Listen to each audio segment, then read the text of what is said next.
Assalamualaikum warahmatullahi wabarakatuh. Alhamdulillahi rabbil alamin. Wassalatu wassalamu ala ashrafil anbiya'i wal mursalin wa ala alihi wa ashabihi ajma'in. Amma ba'du. Tentunya mari kita semua bersyukur kepada Allah Subhanahu wa taala atas nikmat dan karunia-Nya.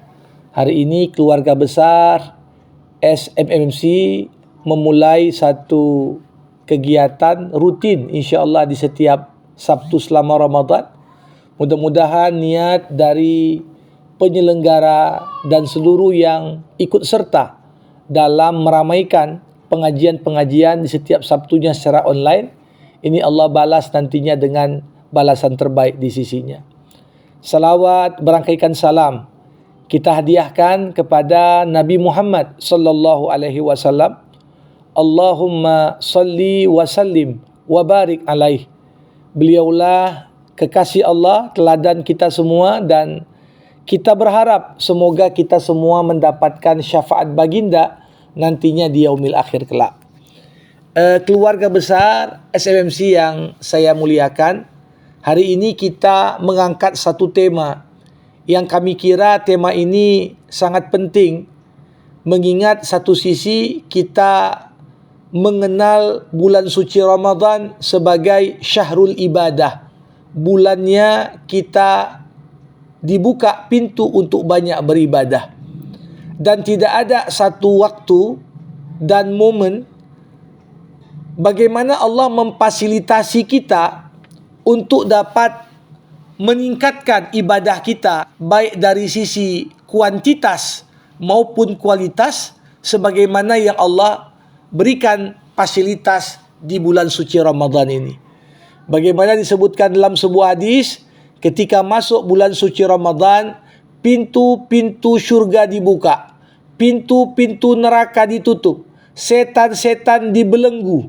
Ini menunjukkan bagaimana kalaupun dalam beribadah itu kadang-kadang kita dihadapkan dengan begitu banyak yang namanya tantangan. Tetapi godaan setan relatif berkurang, apalagi setan dari golongan jin.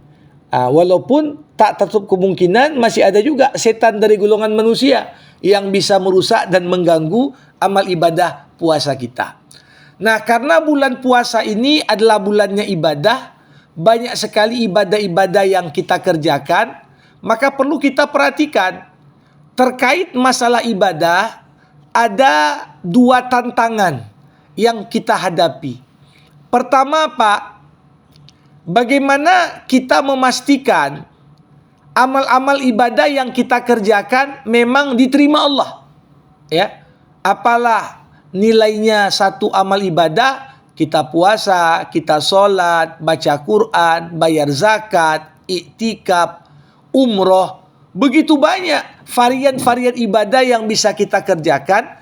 Namun apalah nilai dari ibadah itu kalau sekiranya kita tak berusaha agar ibadah itu makbul, berketerima di sisi Allah.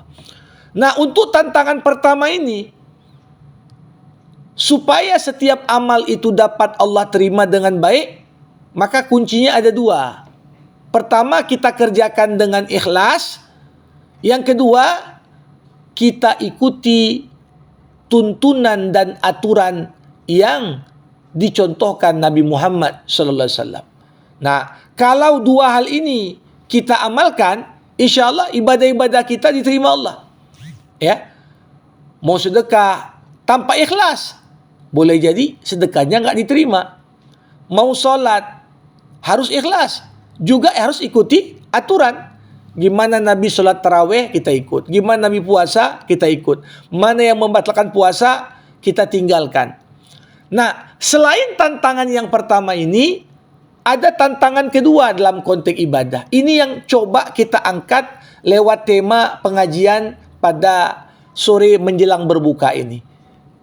Tantangan kita apa? Setelah kita banyak mengerjakan amalan-amalan ibadah, bagaimana kita memastikan agar balasan Allah, dari pahala-pahala kebaikan yang diberikan untuk kita atas amalan yang kita kerjakan, itu tetap utuh. Pengertian utuh di sini apa?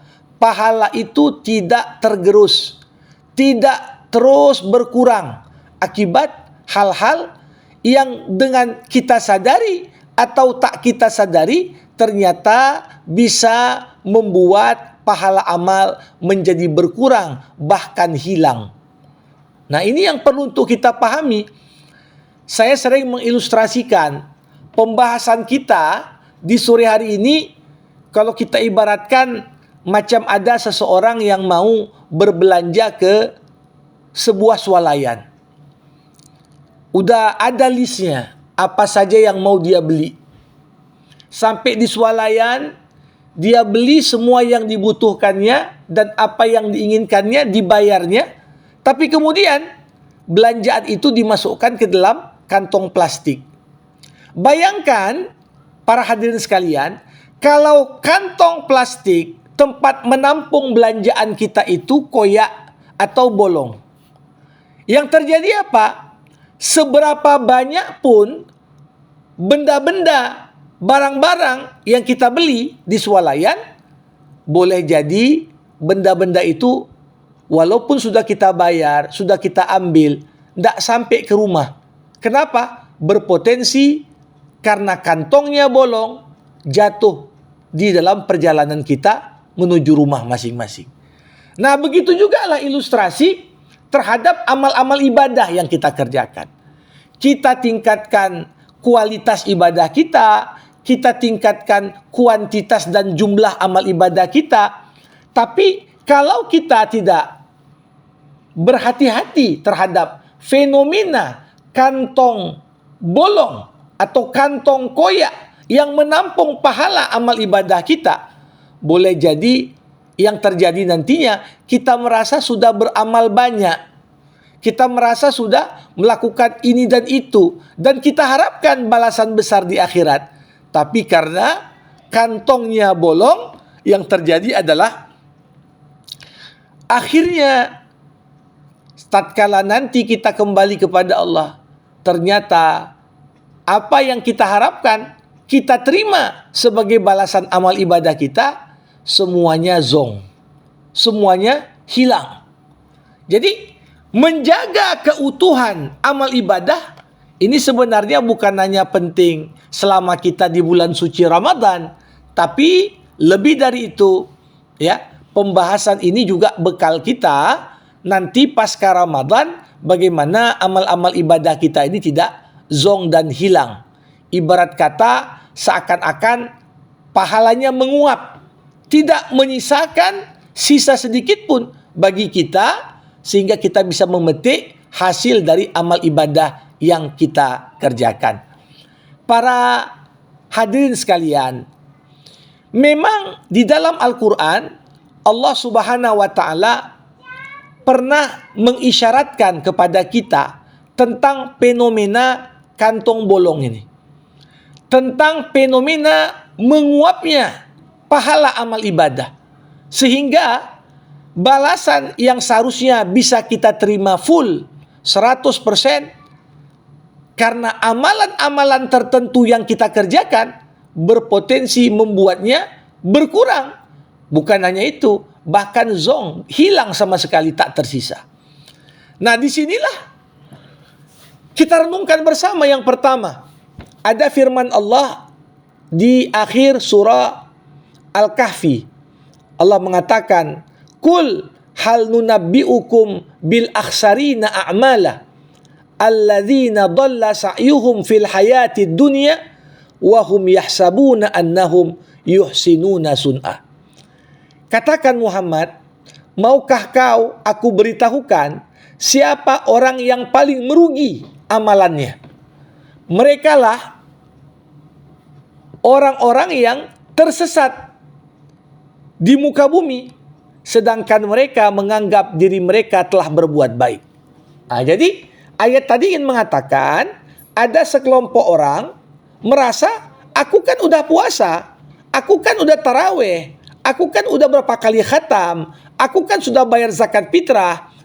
Dia merasa amalan-amalan itu bisa melahirkan pahala dan balasan yang baik di akhirat. Namun ternyata ketika akhirat tiba nanti, betapa terkejutnya dia. Apa yang diimajinasikannya ternyata nggak sesuai dengan yang diharapkan. Ini sama seperti kalau ada orang berjalan di gurun Sahara yang begitu luas, di tengah rasa haus yang cukup berat, terbayang sama dia fata morgana di depan. Fata morgana, seakan-akan di depan itu ada air, padahal nggak ada airnya.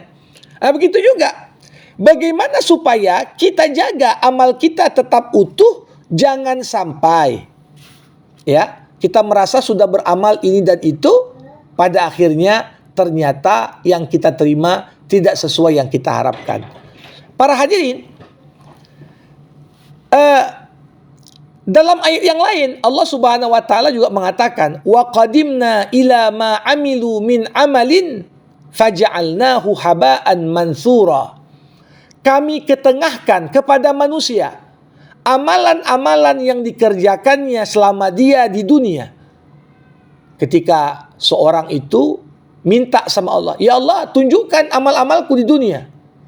Seketika Allah tunjukkan, amalan itu berubah menjadi seperti gunung pasir yang seketika hilang akibat diterbangkan oleh angin. Kalau ada debu yang banyak sampai membentuk gunung sekalipun, seketika angin datang meniup debu itu, terbang. Begitu juga amalan kita sebagai hamba bisa terbang begitu saja ketika kita tidak waspada terhadap potensi fenomena kantong bolong seperti yang saya sampaikan tadi. Nah, apa saja sebenarnya yang dapat membuat amalan kita menjadi sia-sia? Ya, akhirnya amalan kita itu seperti gunung debu yang seketika dapat hilang dan lenyap tatkala diterbangkan oleh angin. Nah, di sini harus kita bedakan, ada amalan-amalan yang sifatnya itu konteksnya hablum minallah, ada amalan-amalan yang konteksnya hablum minannas. Kalau amalan itu konteksnya hablum minallah, maka hal pertama yang dapat merusak pahala amal ibadah kita itu apa? Ini yang selalu saya ingat-ingatkan tentang masalah syirik kepada Allah Subhanahu wa taala. Apalagi kalau kita bicaranya tentang syirik yang tersembunyi. Ada syirik yang terang-terangan. Orang sembah patung, orang sembah benda-benda keramat yang dianggap itu punya peran dan pengaruh dalam kehidupan. Tapi ada syirik yang tersembunyi. Ketika hati kita menggantungkan harapan kepada sesuatu melebihi penggantungan harapan itu kepada Allah, udah rusak amal. Ya, contoh, kita sholat, kita puasa, kita umroh, atau apapun amal-amal, bisa saja tersusupi amal-amal itu dengan yang namanya riya, yang namanya sum'ah. Kalau riya itu artinya suka dilihat orang amalan kita. Kita suka amalan kita itu dilihat orang, kemudian orang berkomentar positif tentang amalan kita. Kalau sum'ah itu kita suka amalan kita diceritakan orang dan menjadi perbincangan orang tentang amal-amal yang kita buat. Kalau dalam amal ibadah kita, dalam konteks hablum minallah, ada saja terselip sedikit motif-motif yang mengandung kemusyrikan, hati-hati, ini pun ternyata dapat merusak nilai pahala yang kita kerjakan. Maka dari itu para ulama mengatakan, kadangkala untuk dapat mengidentifikasi motif-motif duniawi yang terselubung masuk dalam amal ibadah kita, sulitnya hampir sama seperti mengenali semut hitam yang berjalan di atas batu hitam di tengah gelapnya malam. Bayangkan, semut hitam jalan di atas batu hitam di tengah gelapnya malam. Begitulah cara kita sulitnya mengenali syirik yang tersembunyi tadi. Kadang-kadang masuk begitu saja ke dalam hati, membuat niat kita akhirnya menjadi rusak. Para hadirin yang saya muliakan, jadi itu yang pertama, syirik kepada Allah. Termasuk yang dapat merusak amal ibadah itu apa? Ketika kita sholat, kita puasa, tapi saat menjalankan amal ibadah itu, dalam hati kita ada perasaan benci terhadap hukum dan aturan yang Allah Subhanahu wa taala tetapkan atas kita. Ada orang puasa dia, tapi dalam hatinya asyik menggerutu aja. Entah apapun puasa nih, seperti dia tak terima dengan perintah puasa.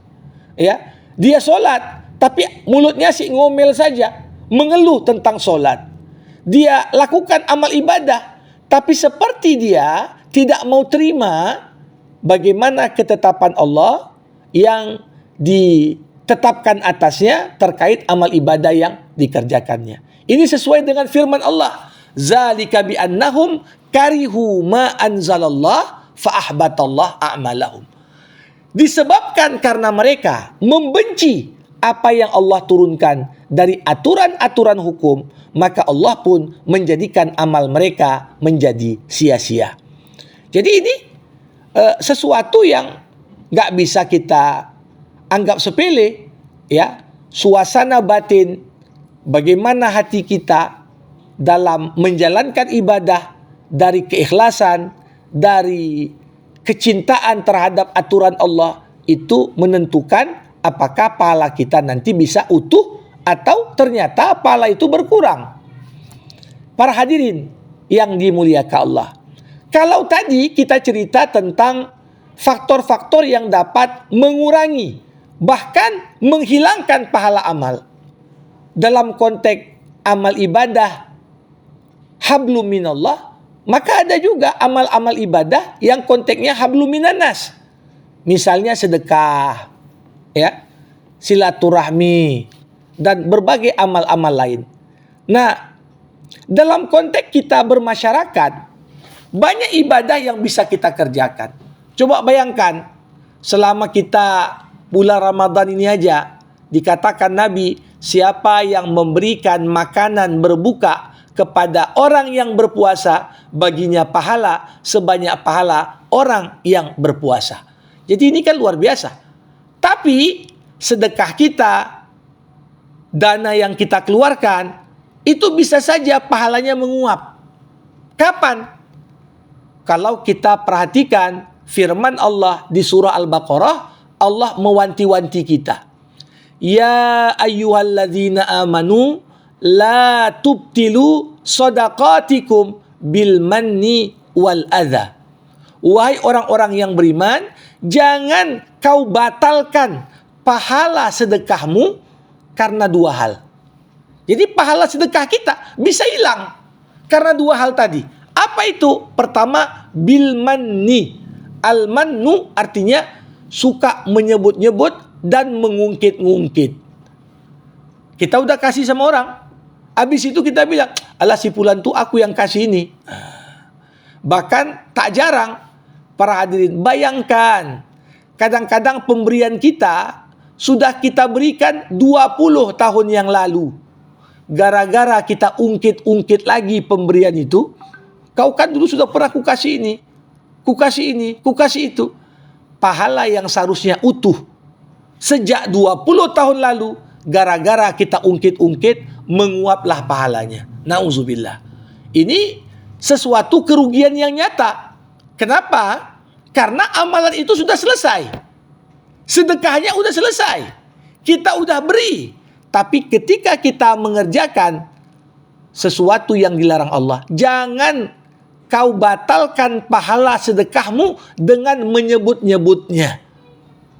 Ya, ini bisa membatalkan pahala puasa kita. Sehingga yang terjadi apa? Kita pikir masih dapat pahala sedekah, tapi ternyata pahalanya sudah menguap karena kita nggak jaga keutuhan pahala itu.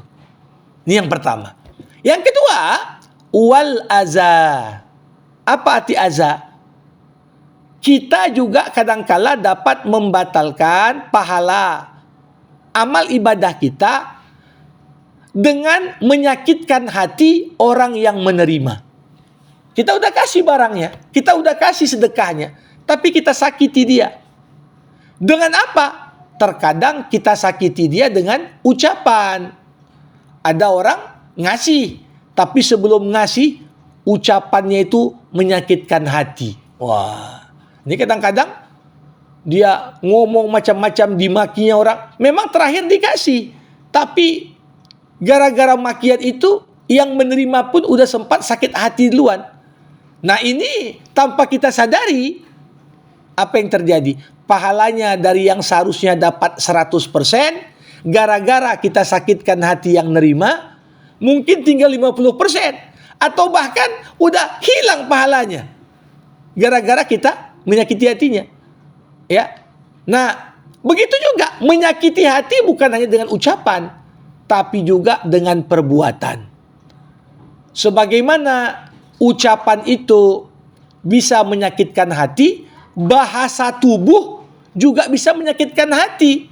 Bapak Ibu sekalian, coba bayangkan kalau kita ngasih sedekah, tapi cara kita memberikan sedekah itu kepada orang dengan cara yang jauh dari nilai-nilai etika dan adab.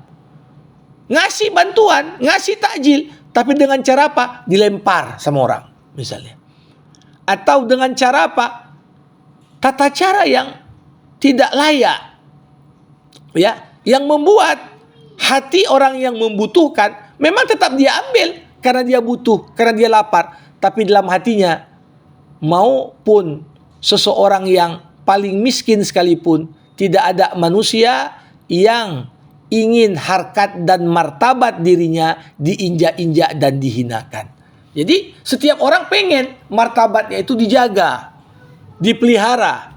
Nah ini yang saya kira menjadi penting sekali untuk kita ingat dalam konteks kita ingin menjaga keutuhan pahala sedekah yang kita kerjakan.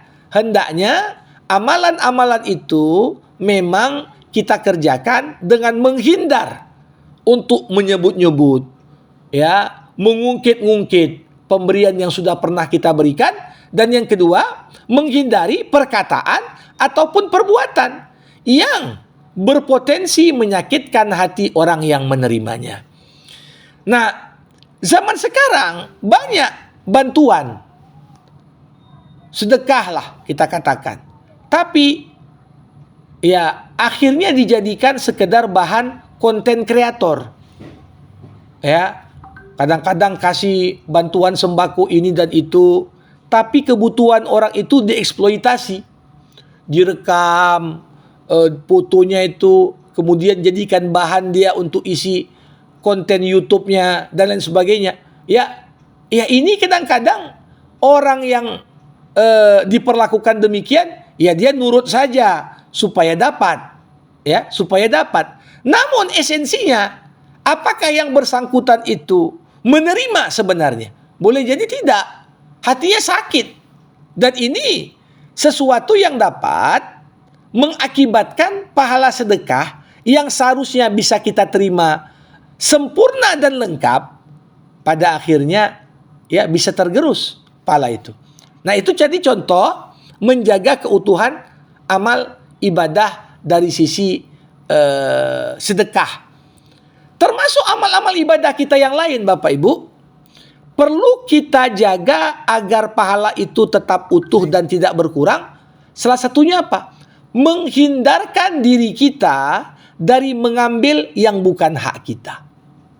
Menghindarkan diri kita dari melakukan perbuatan yang bernilai kezaliman dan penganiayaan terhadap orang lain.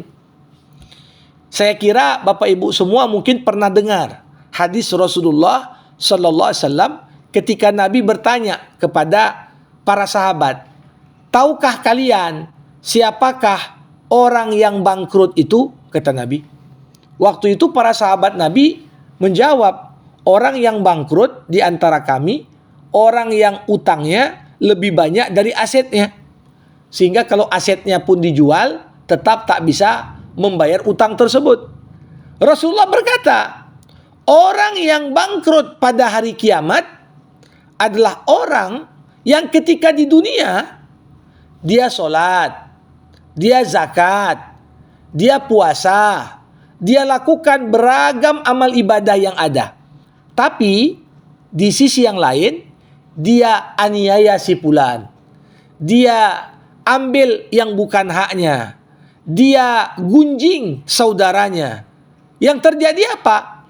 Ketika nanti hari penghitungan amal, Allah Subhanahu wa taala nantinya akan timbang amal-amal kita. Orang-orang yang dulu kita aniaya, kita ambil hartanya dengan tidak benar, kita tipu, kita gunjing, kita gibah. Nah, mereka yang tidak ikhlas dan tidak mau terima atas kezaliman yang kita buat, nanti amal-amal ibadah kita justru diberikan untuk mereka. Jadi amal ibadah solat kita yang seharusnya kita yang menikmati, amal puasa kita, umroh kita, haji kita yang seharusnya kita yang menikmati, justru diberikan pahalanya itu kepada orang-orang yang pernah kita aniaya selama kita berada di dunia. Nah, bukan hanya sampai di situ, jamaah rahimakumullah. Ketika rekening pahala kita sudah habis, dibagi-bagi untuk mereka, ternyata orang yang kita aniaya dan zalimi belum juga habis, mereka masih nuntut haknya. Apa yang terjadi? Dosa mereka dilimpahkan kepada kita, ya, sedangkan pahala kita diberikan kepada orang lain. Coba bayangkan, ini satu bentuk kerugian yang nyata.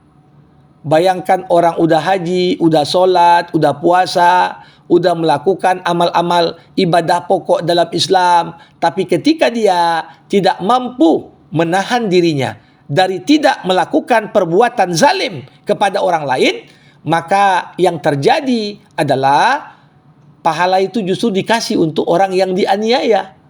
Dosa-dosa orang yang dianiaya dilimpahkan kepada dirinya. Ini salah satu potret kerugian yang paling nyata. Jamaah yang saya muliakan, termasuk di antara satu amalan yang perlu untuk kita waspadai, yang dapat membuat kantong amal kita menjadi koyak dan bocor, apa yang disampaikan Rasulullah dalam hadisnya. Nabi Muhammad SAW pernah mengatakan, akan dibangkitkan nanti di antara umatku pada hari kiamat seseorang, ketika ditunjukkan amal ibadahnya, ternyata amal-amal itu sebanyak dan sebesar gunung Tihamah. Ya, amalan itu saking banyaknya sebesar gunung Tihamah. Gunung Tihamah ini gunung yang termasuk yang besar dan tinggilah di Jazirah Arab. Tapi kata Rasul, amalan yang banyak itu seketika Allah jadikan seperti debu yang tertiup oleh angin. Sahabat bertanya, kok bisa begitu Nabi? Kenapa amalnya yang banyak itu menjadi laksana debu yang ditiup oleh angin, tak tersisa apapun? Ketika itu Nabi Muhammad SAW mengatakan, mereka sholat seperti kalian sholat, mereka puasa seperti kalian puasa, mereka berzakat seperti kalian berzakat. Semua amal-amal ibadah dikerjakan. Tapi Nabi Muhammad katakan, walakinnahum idza khalau bimaharimillah intahakuha. Namun sayangnya, orang yang banyak amal ibadahnya tadi, tatkala dia berada dalam kesendirian, tidak ada mata manusia yang menontonnya atau melihatnya atau mengawasinya, semua larangan-larangan Allah semuanya dikerjakannya. Jadi ada juga orang kalau di depan manusia, istilah kita sekarang jaim, jaga image. Ya, solatnya bagus, puasa bagus. Tapi ketika tak ada manusia yang menonton, ya, solat pun nggak dikerjakan. Amal-amal apapun, ya, nggak dikerjakan. Bahkan kalau biasanya ditengok orang dia takut untuk mencuri, dia takut untuk berzina, dia takut untuk itu. Tapi ketika tak ada mata manusia yang menonton, dia berani untuk melakukan semua amal-amal yang dilarang dari sisi pandangan agama. Nah, ini yang dikatakan oleh Nabi Muhammad tadi, ini juga dapat mengakibatkan amal-amal kita yang banyak. Pada akhirnya, laksana debu yang tertiup oleh angin. Tak tersisa apapun. Nah, untuk itulah, maka tema yang kita angkat hari ini, ya, kita tidak ingin puasa kita, solat kita, tarawih kita, tadarus kita, semua amal-amal yang kita buat, ini kita menganggap bisa dapat balasan yang luar biasa nanti di hari akhir kelak. Namun ternyata apa yang kita bayangkan itu jadi fata morgana saja. Realita dan hakikatnya nggak seperti itu. Kenapa? Ya karena kita melakukan hal-hal yang tadi disebutkan. Mulai dari berbuat syirik, ada motif-motif duniawi yang masuk dalam ibadah sehingga amal ibadah kita tidak murni ikhlas kepada Allah. Yang kedua tadi, kita kerjakan perintah Allah. Kita lakukan amal-amal ibadah. Namun pada lubuk hati kita yang paling dalam, sebenarnya kita benci sama aturan Allah itu. Nggak senang dengan datangnya puasa, nggak senang dengan tarawih. Tapi kita kerjakan, walaupun hati kita nggak suka. Yang ketiga, kadang-kadang ada juga amal sedekah, kita ungkit-ungkit, kita sakitkan hati orang yang menerima, atau kita aniaya orang dengan memfitnahnya, menggunjingnya, menipunya, mencuri harta darinya. Ini juga nggak akan lepas, ya. Termasuk tadi yang saya sebutkan pada poin terakhir, bagaimana seorang yang kadang-kadang fokus menjaga citra dirinya di hadapan manusia, namun di waktu yang bersamaan dia seperti kurang concern, dia seperti kurang peduli untuk menjaga citra dirinya di hadapan Allah Subhanahu wa ta'ala. Makanya ada sebuah hadis, bunyinya begini: wahai hambaku, kata Allah, kau telah bersolek di hadapan hamba dalam waktu yang panjang. Tidakkah engkau berupaya untuk tampil indah di hadapanku walaupun hanya sekejap? Jadi Allah Subhanahu wa ta'ala lewat hadis qudsi tadi mengkritisi sebagian orang yang kalau dalam pandangan manusia tampil bagus, taat, alim, soleh, tapi begitu tidak ada mata manusia yang memandang, semua dosa dibuatnya, semua maksiat dikerjakannya. Seakan-akan dia beribadah bukan untuk Allah, tapi supaya orang mencitrakan dirinya baik. Dia tinggalkan yang haram bukan karena takut murkanya Allah, tapi lebih kepada bagaimana supaya tidak rusak citra dirinya di hadapan orang banyak. Nah, ini tentunya sesuatu yang perlu untuk kita waspadai, karena yang demikian itu sangat buruk, ya, sangat buruk tentunya dan tidak kita harapkan. Para hadirin sekalian, untuk itulah menjaga keutuhan amal ibadah ini bukan perkara tersier, apalagi perkara sekunder. Ini termasuk perkara ya primer, yang pokok, ya, perkara yang pokok.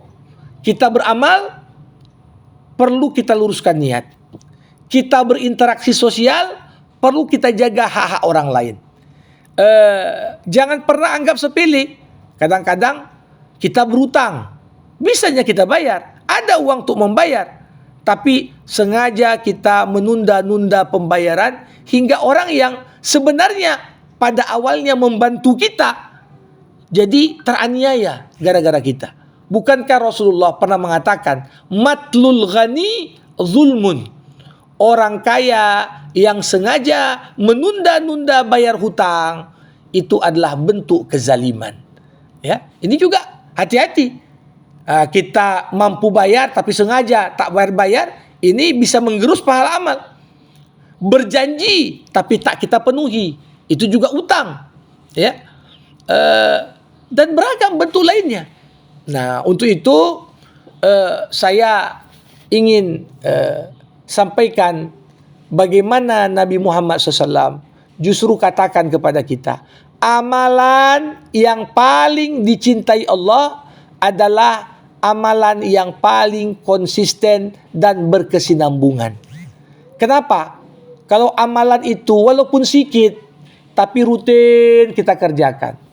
Nah, ini menandakan minimal motivasi kita untuk melakukan amal itu niatnya hanya untuk Allah Subhanahu wa taala. Ya. Di sisi yang lain, amalan-amalan yang kecil tadi tapi terus kita rutinkan, ya, ini juga satu-satu amal yang kami kira ini yang dapat menjadi tolok ukur sejauh mana, karena kita kan bukan hanya beramal untuk Ramadan.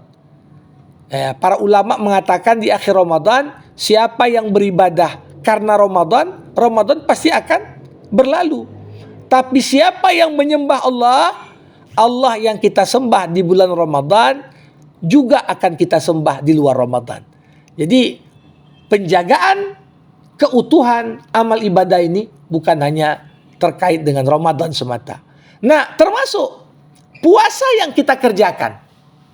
Banyak orang peduli, jangan sampai aku kerjakan apa-apa yang dapat membatalkan pahala puasa. Ya, kita nggak mau makan, minum sengaja, nggak mau muntah dengan sengaja. Kenapa? Kalau batal harus ganti.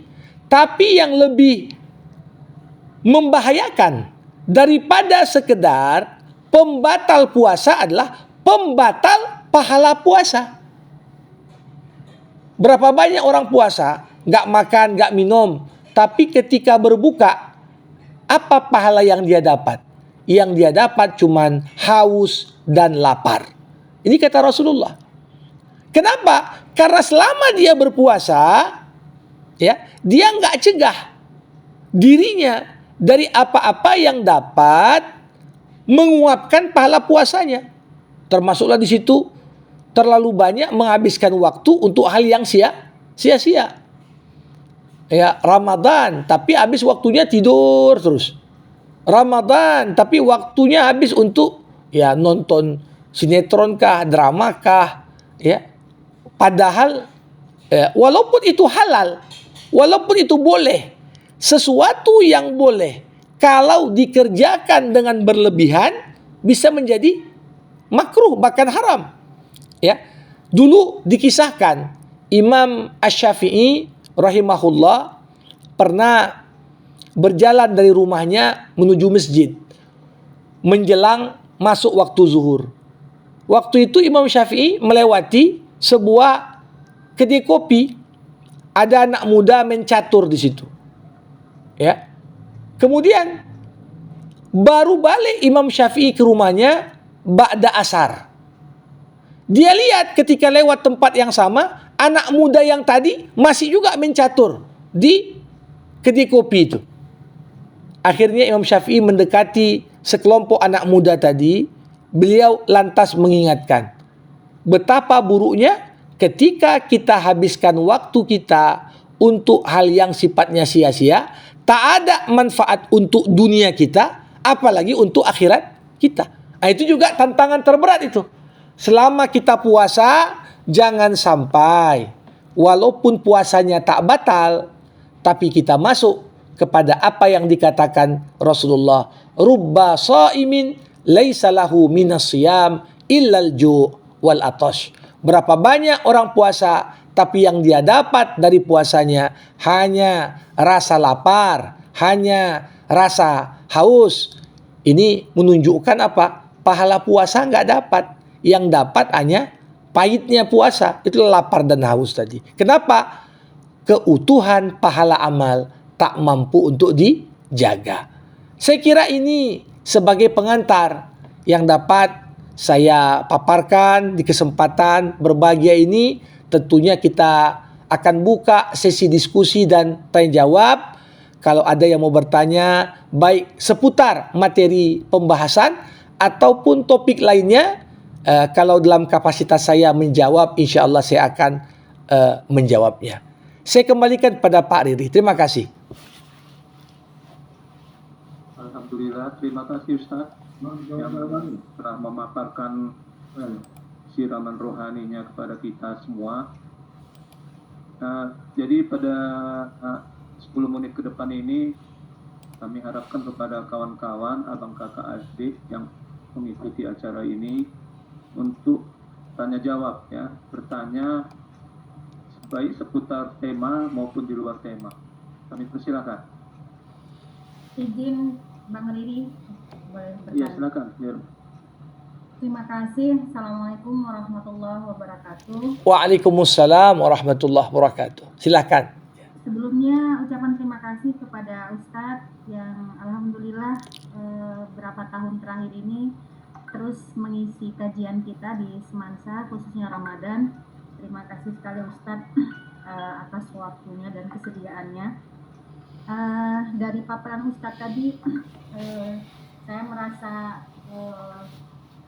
ya agak terdidik dengan menguapnya pahala tadi ya Ustadz. Alhamdulillah ada tadi pernyataan Ustadz yang mengatakan jika kita bersedekah melakukan amal ibadah walaupun sedikit tapi rutin, itu lebih baik, lebih dicintai Allah.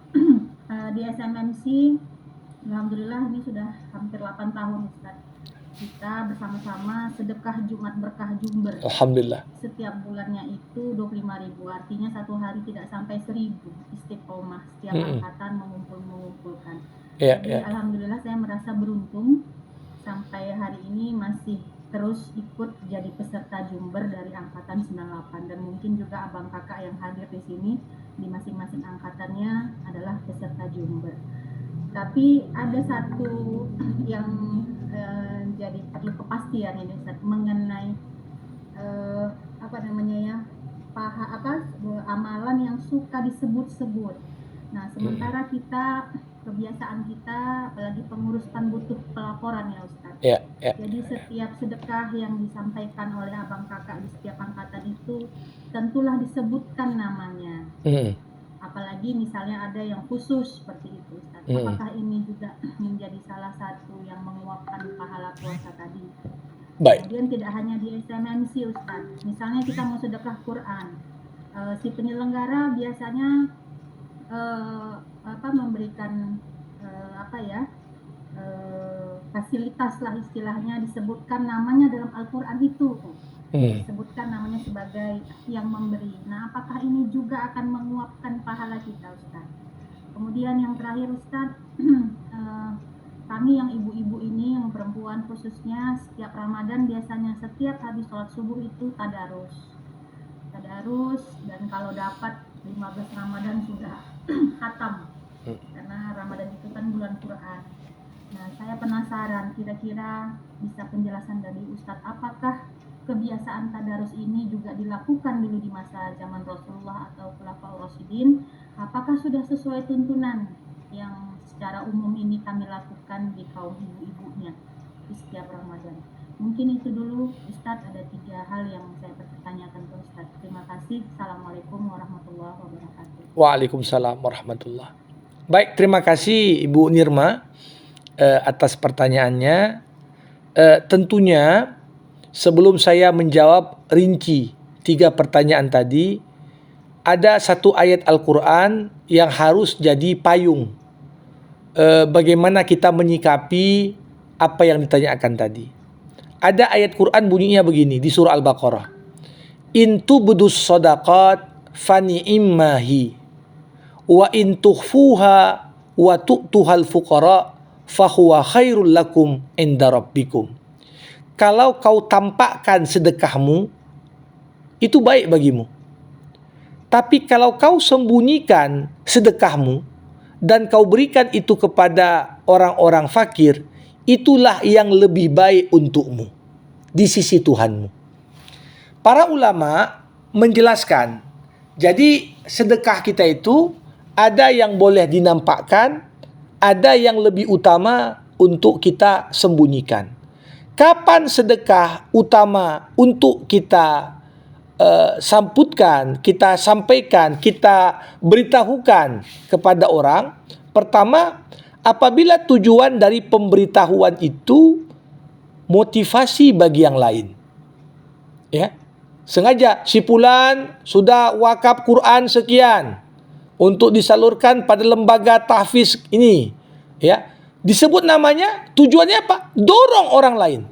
Nah, tapi orang yang bersangkutan dengan disebut namanya seperti itu, ya memang dia perlulah berhati-hati.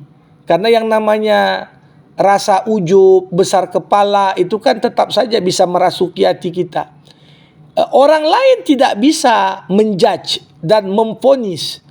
Kalau kau sebut namamu berarti palamu nggak ikhlas, tak bisa.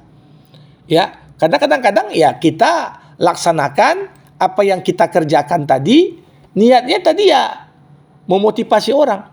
Makanya kebanyakan sedekah yang dipublikasikan, ini sedekah untuk proyek-proyek dakwah yang penerimanya bukan person-person. Nah, misalnya kita tadi mau pengadaan mushaf, atau membantu pembangunan masjid, atau membantu untuk pengelolaan sebuah anak yatim, ya, rumah panti asuhan. Ini boleh dipublikasi. Namun kalau sedekah itu ditujukan kepada person tertentu, ya, ini lebih utama sebenarnya, lebih aman dan lebih selamat kalau kita tidak menyebutkannya dan mempublikasikannya. Nah, kembali kepada apa yang ditanyakan tadi, saat ini gerakan filantropi ini kan penting. Ketika sedekah itu bukan lagi dikerjakan oleh person-person, tapi ada pengurusnya, ada orang-orang yang dipercaya melakukannya, maka tentunya salah satu tantangan terbesar adalah bagi para pengelola tadi, bagaimana kita mampu menjaga kepercayaan masyarakat.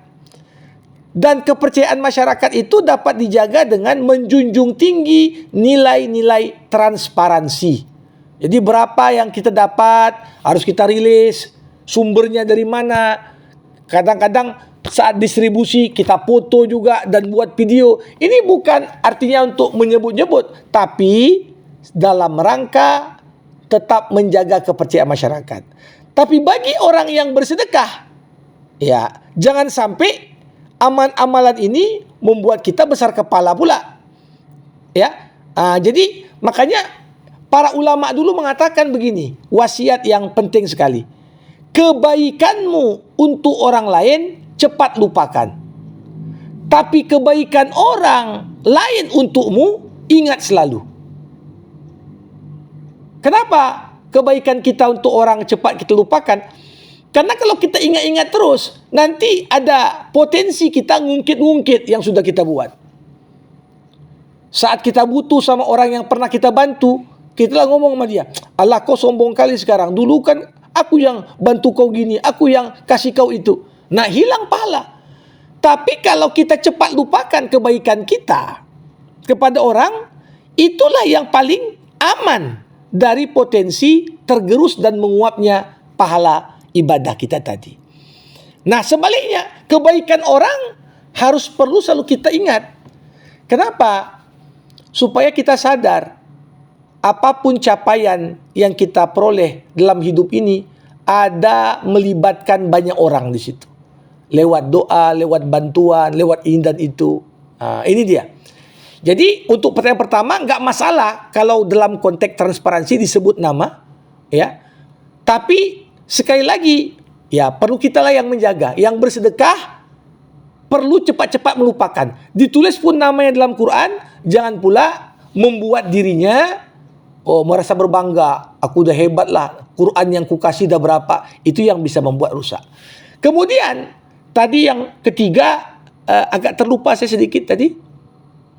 Yang ketiga, Mengenai khataman. oh ya, baik. Tadarus. Tadarus itu satu amalan yang istimewa di bulan Ramadan. Dan teladan kita dalam bertadarus adalah Rasulullah. Karena Nabi orang pertama yang bertadarus bersama malaikat Jibril. Jadi tiap Ramadan Jibril turun membaca, Nabi Muhammad mengulang hafalannya yang diturunkan dari Al-Quran, kemudian Jibril menyimak. Maka tadarus yang benar bukan bagi-bagi juz. Ada juga orang tadarusan di grup WA bagi-bagi juz. Kau bagi juz kian nanti khatam. Tapi bacanya pisah-pisah. Tidak seperti itu tadarus. Itu mungkin mulai populer ketika Covid. Karena payah kita kumpul bersama, mulailah dibuat tadarus seperti itu. Tapi tadarus yang benar, duduk semuanya di sebuah tempat, yang satu baca, yang lain menyimak. Bergantian baca, yang lain menyimak. Sehingga yang tak baca pun dapat pahala mendengar dan memperbaiki. Dan ini termasuk amalan yang sangat utama di bulan suci Ramadan. Demikian, Bu Nirma. Ya. Terima kasih Ustaz. Ya. Oke, baik Ustaz, makasih. Ini ada satu pertanyaan lagi, ini mungkin pertanyaan yang terakhir ya, udah waktunya habis. Dari Hasan Azhari. Azhari bertanya tentang hadis riwayat Ahmad, puasa adalah perisai. Dengan perisai itu seorang hamba membentengi dirinya dari siksa api neraka. Yang dimaksud perisai di sini apa ya Ustaz? Baik.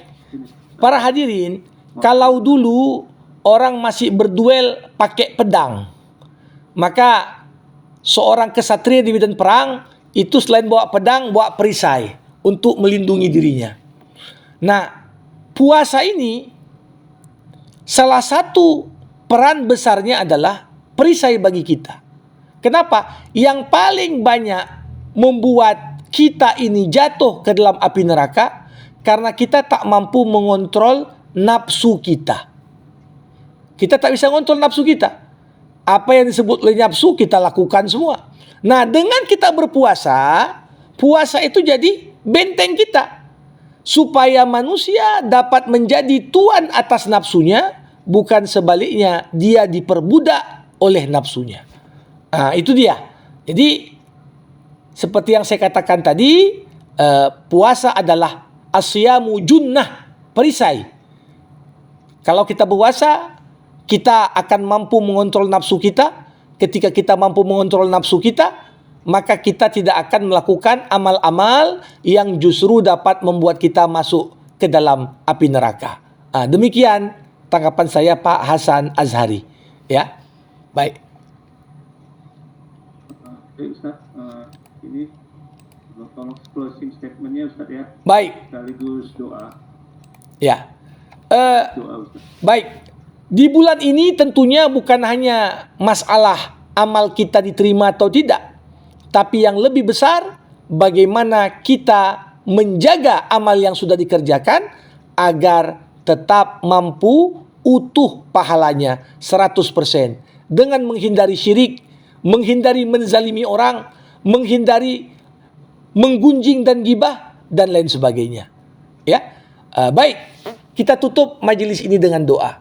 Alhamdulillahirabbil alamin, hamdan yuwafi ni'amah wa yukafi'u mazidah. Ya Rabbana lakal hamdu kama yanbaghi li jalali wajhikal karim wa li azimi sultanik. Allahumma salli ala Sayyidina Muhammad wa ashghilidh dhalimin bidh dhalimin wa akhrijna min bainihim salimin. Allahumma 'allimna ma yanfa'una wanfa'na bima 'allamtana wa zidna ilma innaka antal alimul hakim. Rabbana taqabbal minna innaka antas samiul alim wa tub 'alaina innaka antat tawwabur rahim. Allahumma ja'al jam'ana hadza jam'an marhuma wa tafarruqana min ba'dihi tafarruqan ma'suma. Allahumma khtim lana bi husnil khatimah wa la takhtim alaina illa bi husnil khatimah. Rabbana atina fid dunya hasanah wa fil akhirati hasanah wa qina adzabannar. Wa sallallahu ala sayyidina Muhammad wa ala alihi wa sahbihi ajma'in. Walhamdulillahi rabbil alamin. Demikian, terima kasih. Wassalamualaikum warahmatullahi wabarakatuh.